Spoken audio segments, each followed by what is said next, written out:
Shalom, kita bertemu kembali pada saat ini. Saya akan menyampaikan firman Allah. Sebelumnya saya akan berdoa. Roh Kudus, kenakanlah hamba-Mu sebagai pakaian-Mu, agar apa yang menjadi kehendak Bapa di sorga itu akan hamba sampaikan kepada umat-Mu.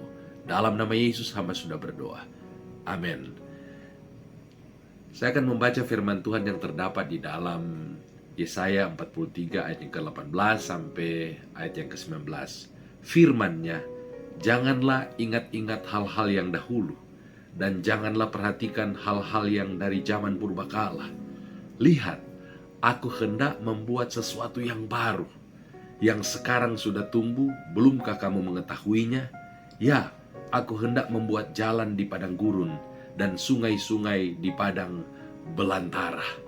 Luar biasa kebenaran firman Tuhan ini, mengingatkan kepada kita bahwa Tuhan akan melakukan atau Tuhan akan mengerjakan hal-hal yang baru dalam kehidupan saya dan saudara yang telah percaya kepada Tuhan Yesus. Tetapi sebelum hal itu terjadi, maka kita harus mempersiapkan diri kita. Kebenaran firman Tuhan ini memberikan kekuatan kepada kita, bahwa Allah berjanji melalui hambanya Nabi Yesaya untuk dia memberitakan firman kepada orang-orang Israel, bahwa orang-orang Israel tidak perlu terlalu hidup dengan melihat hal-hal yang ada di belakang mereka, karena Tuhan akan melakukan hal-hal yang baru, hal-hal yang luar biasa. Kalau saya mengutip apa yang disampaikan oleh Rasul Paulus, apa yang belum pernah mereka lihat dengan mata mereka, apa yang belum pernah timbul di dalam hati mereka, apa yang belum pernah mereka dengar dengan telinga mereka, bahkan apa yang belum pernah mereka pikirkan, itu yang akan Tuhan sediakan, itu akan Tuhan lakukan, Tuhan kerjakan dalam kehidupan mereka. Dan saya percaya janji Tuhan ini kepada bangsa Israel pada waktu Nabi Yesaya menyampaikan kebenaran firman Tuhan ini kepada bangsa Israel, janji Tuhan ini juga berlaku bagi saya dan saudara. Firman Allah berkata, kita juga adalah keturunan Israel secara rohani. Melalui iman kita kepada Yesus, maka kita juga adalah keturunan daripada Abraham. Dan kita juga berhak menerima janji-janji Allah. Di tahun yang baru ini, kita telah memasuki bulan yang kedua di tahun 2025 ini.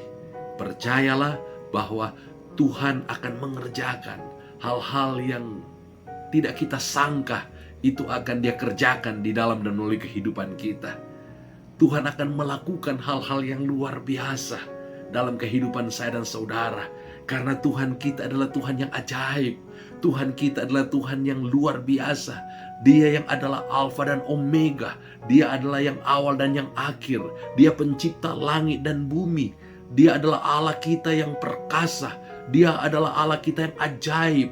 Dia adalah Allah yang menyembuhkan. Dialah Allah yang melindungi. Dialah Allah yang melakukan hal-hal yang ajaib dalam kehidupan kita orang-orang percaya. Dia akan melakukan hal-hal yang ajaib juga di dalam kehidupan saya dan saudara. Tahun 2024 yang lalu, Dia sudah menolong saya dan saudara. Dia telah melakukan mujizat-mujizat. Dia telah melakukan perkara-perkara yang ajaib dalam kehidupan saya dan saudara. Tetapi percayalah, di tahun yang baru ini, Dia akan melakukan hal-hal yang lebih besar dari apa yang telah Dia lakukan dalam kehidupan kita semua yang mendengarkan kebenaran firman Tuhan ini. Tetapi intinya, yang harus kita lakukan adalah kita harus mempersiapkan diri kita.